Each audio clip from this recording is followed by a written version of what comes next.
So this is a disclaimer.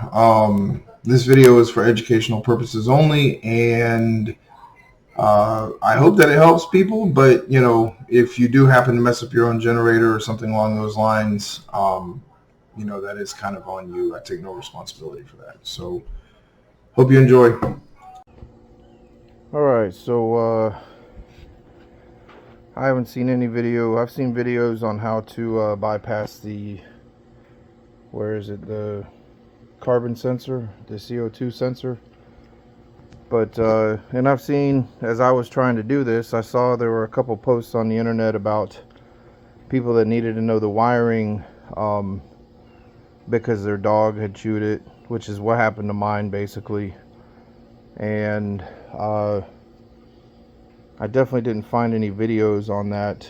And so anyways, what I'm going to show you here, first of all, this is a Predator 9000. If you have a lower wattage model, some of these things may be the same on yours. I can't speak for it for sure, but if anything, this may help you. But and then also the other thing is, your wire colors may be different than mine, but I'm gonna show you basically like where the wires are going and that kind of stuff, so that you can you can figure it out. You'll be able to figure it out with the wire colors that you have. So first of all, let me get a little better position here. I guess we'll start. As you can see, these wires here on mine are kind of orange or maybe a light red. Maybe they got faded from the sun, but they basically are the wires that go back there to that it's basically like a solenoid on the bottom of the carburetor. So if you track that up here, these two wires that you see, the two wires that they're supposed to hook to in case yours got damaged or something, are basically going to at least be the same color or close to the same color as these wires. So as you can see, mine, both of mine here, and I got these little jumpers, this little jumper kit here from Harbor Freight.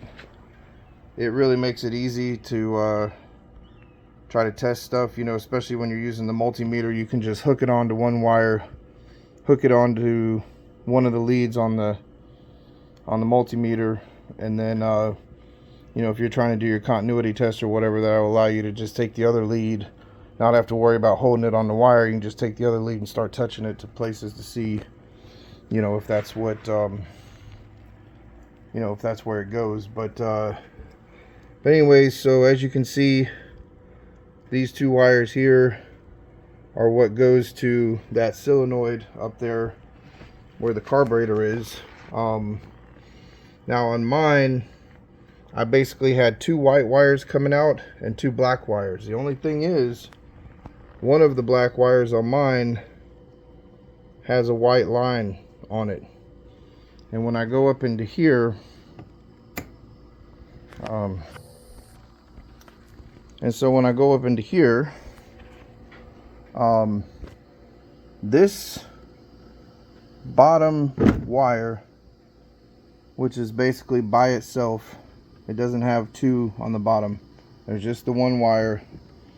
That's my black wire with the white line. So basically that one goes to the switch. So that black wire with the white line that goes to the switch goes to the black wire here that goes up into the back of the starter. The white wire that goes there, which is this one, see, both these wires are white, but if you take your continuity tester and touch this one, you should get continuity up here to this fuse or to this clip. As you can see, if you just take this clip off, both these wires come into the same clip here. So the white wire down here will have continuity to that, and that white wire, I just had this on here holding that in place, but that white wire goes to the other side of this clip, which is going in the back of the starter. And that is what causes your start switch to function. Now on mine, the other black and white wire, which is this one and this one, goes to basically, there's a set of wires here. Normally it's running up over the top of the motor back this way. I just have it out here so I could, let's see if I can show you. I have it out here so I could mess with it. But this wire, you'll see, actually goes up into the motor back there, and it has something to do with the CO2 sensor. So this black and white wire here, which comes up to this clip here, if you want to check the continuity down there, comes up to here, and those two wires you know, will get hooked to that one that goes across the top back there, that goes up into, actually goes like into the motor. And it's not going into the motor, but I mean it goes into the like the casing and stuff. As far as the other wires here, I was fortunate that none of those got damaged. You do have one wire coming out of the motor here. I believe that's the charging wire. On mine it's brown,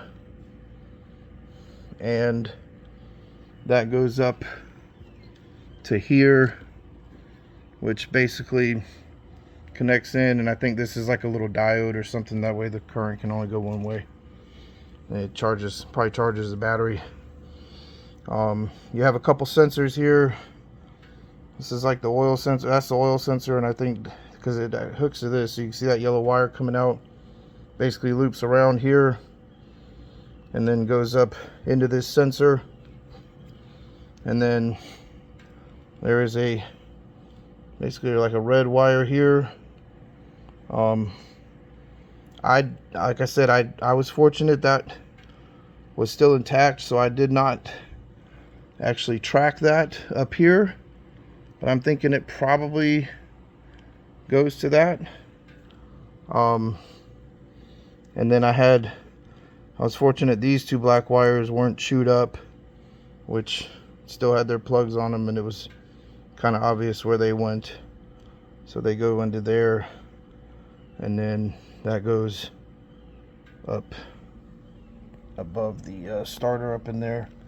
Not sure where that goes, but there is also a white wire, this one, that is on this side of the starter. This is basically like the solenoid, I believe, for the starter, but that white wire goes here.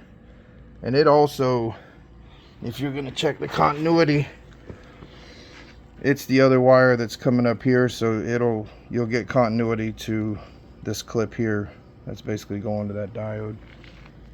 But that should be pretty much all the wires. Hopefully this, you know, I don't take any responsibility if you mess your stuff up. This is for educational purposes only, but yeah, hopefully that's helpful if somebody kind of needs to know what goes where.